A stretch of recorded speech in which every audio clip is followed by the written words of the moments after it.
बिस्मिल्लाहिर्रहमानिर्रहीम। अस्सलाम वालेकुम। हमारी कल की वीडियो में हमने आपसे हज की सामान लिस्ट के मुतालिक बात की थी कि वज़ारत ने हज के जो सामान की लिस्ट है वो जारी कर दी और उसके मुतालिक बात की थी। अब उससे आगे का जो प्रोसेस है और बायोमेट्रिक का भी तरीका हम उससे पहले वाली वीडियो में हम आपको बता चुके हैं। तो जैसे बायोमेट्रिक स्टार्ट होगी 3-4 रोज़ में, बायोमेट्रिक के बाद जो है वो उसके आगे के जो प्रोसेस है वो शुरू हो जाएगा। उस प्रोसेस के तहत जो है वो आप को वज़ारत मज़हबी अमूर बैनुल मज़ाहब हम आहंगी की जानिब से सफ़र हज के प्रोग्राम का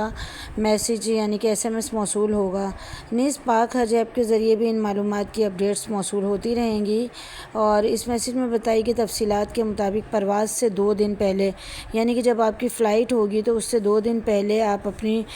तमाम सफ़री दस्तावेज़ात कागज़ात यानी कि पासपोर्ट, वीज़ा, टिकट वगैरह लेने के लिए वज़ारत के दिए हुए वक्त के मुताबिक यानी कि वज़ारत ने जो आपको तारीख़ और वक्त दिया होगा उसके मुताबिक जो है वो आप अपने हाजी कैंप में तशरीफ़ लेकर जाएंगे। जो भी हाजी कैंप आपको असाइन किया हुआ है वज़ारत ने उसके मुताबिक आपको रवानगी का प्रोग्राम जो है वज़ारत मज़हबी अमूर बैनुल मज़ाहिब हम आहंगी की वेबसाइट पर भी आप देख सकते हैं। हज पर रवानगी से कबल जो है वो हाजी कैंप में हुज्जाज तशरीफ़ लेकर आएंगे 2 दिन पहले, जैसे कि आपको बताया। और हर हाजी कैंप में आज़मीन हज की सहूलत के लिए मुख्तलिफ़ शोबाजात कायम कर दिए जाते हैं हर साल, और जिसमें जो है वो बैंक की मुख्तलिफ़ ब्रांचेस कायम की जाती हैं और इसके अलावा मुख्तलिफ़ इस्तकबालिया का काउंटर होता है, मालूमात का काउंटर, एयरलाइन के दफातर कायम कर दिए जाते हैं और डिस्पेंसरी, कैंटीन और ज़रूरी अशिया के जो स्टॉल वगैरह हैं यानी कि छोटी छोटी सी दुकानें हैं वो आपको हाजी कैंप में मिल जाती हैं, जहाँ से आप हज के सामान की शॉपिंग भी कर सकते हैं। अब हाजी कैंप में जो ज़रूरी अमूर जो आपने काम अंजाम देने हैं वो ये कि अगर आप खुदा न खास्ता किसी ख़ास बीमारी मसलन शुगर, ब्लड प्रेशर वगैरह में मुब्तला हैं तो इसका इंदराज इलाज की किताब यानी कि ट्रीटमेंट बुक में करवाना होगा आपको, और ये किताब हाजी कैंप की डिस्पेंसरी से मिल सकती है। हाजी कैंप आप जाएंगे और वहाँ पर जो डिस्पेंसरी होगी उससे आपको ये किताब मिल जाएगी। नीज़ ये कि 40 रोज़ के लिए 40 से 42 रोज़ के लिए आप जो आपके ज़ेर इस्तेमाल दवाएं हैं यानी कि रेगुलर जो मेडिसन आप इस्तेमाल करते हैं अपनी किसी भी बीमारी के लिए वो आप हाजी कैंप की डिस्पेंसरी से पैक करवाएंगे। और अगर अभी तक आपने वैक्सीनेशन नहीं करवाई होगी तो आप वैक्सीनेशन का भी प्रोसेस मुकम्मल जो है वो आपका किया जाएगा। हाजी कैंप से मेडिसन को पैक करवाने के लिए ज़रूरी है कि आप मेडिसन अपने हमरा ख़ुद लेकर आएंगे, ख़ुद अपनी मेडिसन ख़रीदेंगे और उसके साथ ही डॉक्टर का पर्चा भी, स्लिप भी आपके पास होनी चाहिए जिसके ऊपर आपकी बीमारी की तफसील और आपकी जो मेडिसन है उसके मुतालिक दर्ज हो कि आपको ये मेडिसन इतने दिन तक इस्तेमाल करनी है। इसके अलावा वज़ारत की तरफ से मिलने वाले इत्तलानामे का कार्ड पेश करके जो है मुतल्लिका एयरलाइन के काउंटर से आप अपना पासपोर्ट और एयर टिकट हासिल करेंगे। हर हाजी को यहाँ पर एक शनाख्ती लॉकेट दिया जाएगा यानी कि एक कार्ड दिया जाएगा जिसको जो है वो हाजी को हज के दौरान अपने गले में पहनना होगा और उस पर हाजी का नाम, पासपोर्ट नंबर, मकतब नंबर और मक्का और मुकरमा में जहाँ जहाँ उसकी रिहाइश होगी उनकी रिहाइश गाहों का पता दर्ज होगा। और इस शनाख्ती लॉकेट को हर वक्त गले में जो है वो हुज्जाज डाल के रखेंगे ताकि सऊदी अरब में उनकी रहनुमाई में आसानी हो, यानी कि खुदा न खास्ता अगर वो रास्ता भूल जाते हैं या किसी भी मसले की सूरत में वो अपने रिहाइशगाह तक आराम से पहुंच सकें। तो इसलिए ज़रूरी है कि इस शनाख्ती लॉकेट को हर वक्त पहन कर रखें। इसके अलावा जब आप अपने डॉक्यूमेंट्स वसूल करें तो पासपोर्ट और अपने कवाइफ, वीज़ा और इस पर तस्वीर ज़रूर चेक कर लें कि बाज़ औक़ात जो है वो वीज़े पर गलती से कभी तस्वीर गलत चस्पा हो जाती है या कभी गलत नाम लिखा जाता है या कोई भी गलती हो सकती है, कोई भी टाइपिंग मिस्टेक हो सकती है जो कि आगे चलकर जो है हुज्जाज की परेशानी का सामना करना पड़ता है जिसके लिए। तो इसलिए ज़रूरी है कि आप उसी वक्त जो है वो उसको चेक कर लें ताकि जो है वो किसी परेशानी का सामना ना करना पड़े। एहतियात ज़रूरी है। इसके अलावा एयरलाइन के अमले से परवाज़ की रवानगी के औकात और जो भी है आपका जिस टाइम भी आपकी परवाज़ होगी यानी कि फ़्लाइट होगी वो टाइम ज़रूर मालूम कर लें, तारीख़ मालूम कर लें और इसके साथ साथ ही आपको ज़र मुबादला का इंतज़ाम करना होगा। यानी कि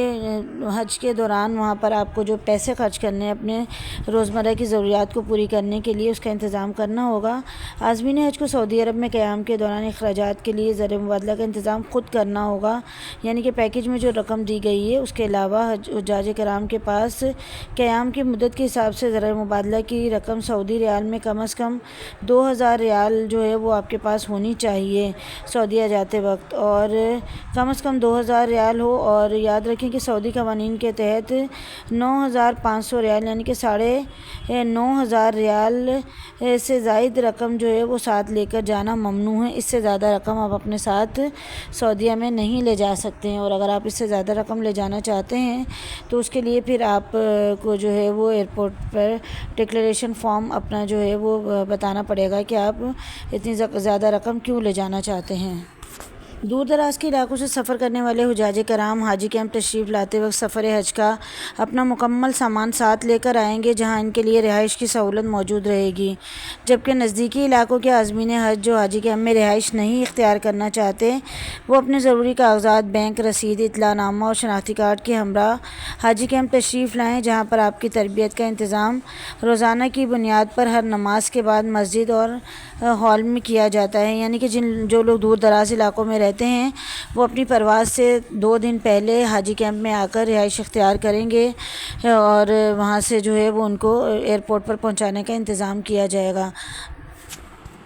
حاجی کیمپ میں ان حجاج کرام کی رہائش کا بندوبست کیا گیا ہے جو دور دراز علاقوں میں رہتے ہیں۔ ہر حاجی کو جو ہے وہ حاجی کیمپ میں ٹھہرنے کی پابندی نہیں ہے، لیکن دور دراز سے آئے ہوئے جو حجاج ہیں جن کے پاس رہائش کا کوئی بندوبست نہیں ہے ان کی رہائش کا بندوبست کیا جاتا ہے۔ اس لیے ضروری ہے کہ تمام ضروری امور سے فارغ ہونے کے بعد حاجی کیمپ میں ہونے والے حج تربیتی پروگراموں میں شرکت آپ حجاج کرام کے لیے فائدہ مند ہوگی، اور یہ پروگرام حاجی کیمپ کی مسجد میں ہر نماز کے بعد منعقد ہوتے ہیں۔ اگر آپ کی حج ٹریننگ کی جو تاریخ دی گئی تھی وہ گزر گئی ہے اور اب حج ٹریننگ آپ حاصل نہیں کر سکے ہیں تو آپ اس کو جو ہے وہ کسی بھی وقت جا کے حاصل کر سکتے ہیں۔ اس کے علاوہ حج تربیتی ورکشاپ کا فیڈ بیک فارم پاک حج ایپ پر ٹریننگ کرنے والے بٹن میں موجود ہے۔ عازمین حج وہاں پر جا کر اپنی رائے کا اظہار ضرور کریں کہ اگر ٹریننگ کے دوران جو ہے وہ انہیں اگر کوئی چیز سمجھ نہ آئی ہو یا کسی اگر تبدیلی کی ضرورت ہو تو اپنی رائے کے ذریعے سے ضرور بتائیں۔ سال 2024 کے حجاج کا ریفنڈ تقریباً مکمل ہو چکا ہے اور تمام حجاج کرام کو مل چکا ہے، اور جن کو ابھی تک نہیں ملا ہے وہ حجاج کرام اپنی متعلقہ بینک برانچ سے رابطہ کریں، اور یا پھر بینک کوآرڈینیٹر سے جو ہے وہ بذریعہ واٹس ایپ بھی رابطہ کر سکتے ہیں وہ، اور خود بھی جو ہے وہ جا کر اپنی بینک برانچ میں جا کر معلومات حاصل کر سکتے ہیں۔ امید ہے کہ آج کی ویڈیو سے بھی آپ کو بہت ساری معلومات ملی ہوں گی۔ مزید معلومات کے لیے چینل کو ضرور سبسکرائب کریں۔ آپ کے دوست احباب میں سے اگر کوئی حج یا عمرہ پر جانا چاہتے ہیں تو ان کے ساتھ چینل کو شیئر کریں تاکہ بر وقت اطلاع آپ کو ملتی رہے۔